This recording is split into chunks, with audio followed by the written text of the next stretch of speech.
Elizabeth Warren kept up her attack on Mike Bloomberg's non-disclosure agreement, but Bloomberg's girlfriend, Diana Taylor, thinks she needs to get over it. Take a look. In none of them was he accused of doing anything and saying something nasty to a woman. That is not who he is. Life has changed. I grew up in that world. It was a bro culture. We have come a very, very long way, and Michael Bloomberg has been at the forefront of that change. So what are people expecting to happen? So they said this is what you need to release this, and you know, is it taking? I thought he did. Is it taking too long for people to read it, or what is it? I don't know. Why are people? She's kind of explaining, I guess, or you could say excusing. I don't think she said she's excusing. I'm trying to figure out what people are complaining.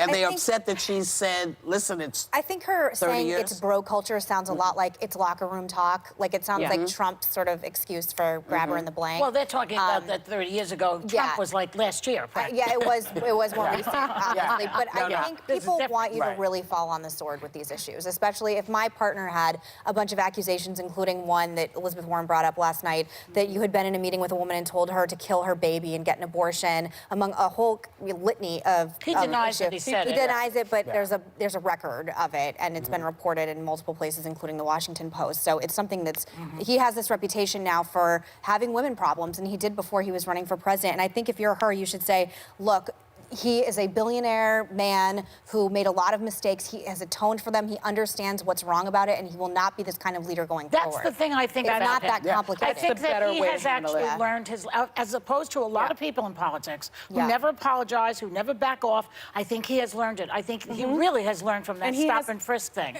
I think. Well, and he's atoned for it, I think, to Megan's point. And, you know, I think the problem that I had, at least, with what she said is, she said, it was 30 years ago, get over it.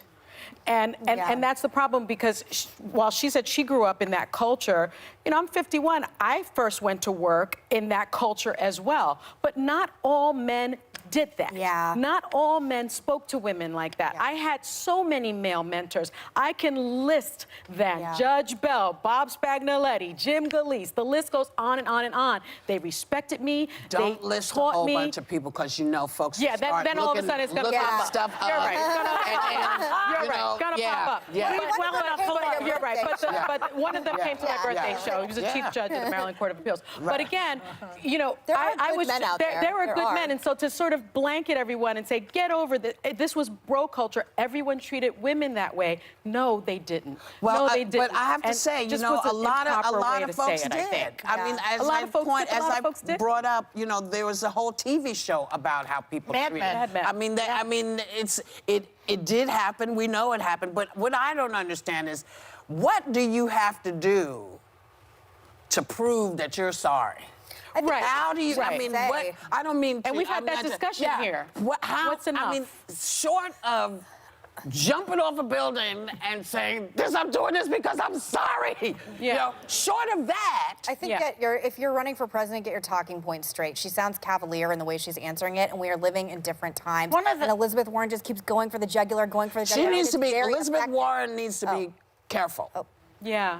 He needs to be very careful with this. He didn't, to his credit, he didn't turn around and say, what about that Pocahontas thing or whatever it is? No, he didn't. He did not. That was smart for her campaign. I was wondering why she did that. We did this the last debate. I watched the whole thing. We talked about it on the show. She came on. Like, now we've all moved on. Like, you know what bothered me more than that, well, maybe just as much as all the things they say he said, is the fact that he allegedly gave money to Lindsey Graham's campaign. What the hell is that about? He gave a lot of money to a lot of Republicans. What? He gave a lot of money to a lot of Republicans. Yeah, but Lindsey? Well, he was a Republican. I think there's a lot of other ones. You know what? I think you have to remember that people have shifted around and believed one thing, and he was a Republican, and he was a different, but he was a different guy. He's everything to everyone at all times. And when you have a lot of money, I think you have to see who appeals to what you believe in. And as most people know, in the reality, no one is one thing.